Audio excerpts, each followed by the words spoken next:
తెలంగాణ జాగృతి కూడా మరి రేపటి నాడు తెలంగాణ రాష్ట్రం ఎట్లా ఉండాలి అనేటటువంటి ఆలోచనలో ఖచ్చితంగా అందరికీ ప్రాధాన్యత రావాలనే అంశాన్ని ముందుకు తీసుకొని పోయినా. నేను వెంకన్న అన్నట్టు అనేక అంశాల గురించి మాట్లాడినప్పుడు నిజం కూడా నాకేం కాలే, కానీ ఎప్పుడైతే అధికారం అందరికీ రావాలి అని మాట్లాడడం మొదలుపెట్టినామో అప్పటి నుంచే కష్టాలు నష్టాలు అన్నీ కూడా అయినాయి. కానీ ఎంత కష్టపడితే ఇంకా అంత బలంగా పనిచేయాలనేటటువంటి కసి నాలో పెరిగింది. ఖచ్చితంగా పడ్డటువంటి కష్టాలన్నీ కూడా పాఠాలు అనుకుంటా తప్పితే నేను వెనక్కి పోయేటటువంటి మనిషిని కాదు. అసలే మన తెలంగాణ బ్లడ్లో వెనక్కి పోవడమే ఉండదు, ముందుకు పోవడమే ఉంటుంది.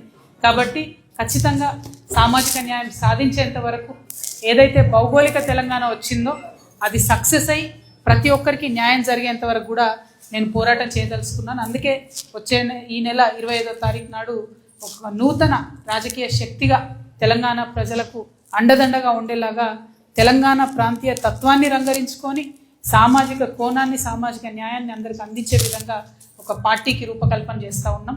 మరి ఆ పెట్టబోయేటటువంటి పార్టీకి ఈరోజు మారోజు వీరన్న గారి ఆశీర్వాదంలాగా వారి యొక్క మార్గదర్శనంలాగా సిపిఎస్యు మొత్తం అంతా కూడా వచ్చి మద్దతు ఇవ్వడాన్ని నేను శిరస్సు వంచి వినమ్రంగా నమస్కరించి మీ అందరికి కూడా ధన్యవాదాలు తెలియజేస్తా ఉన్నా.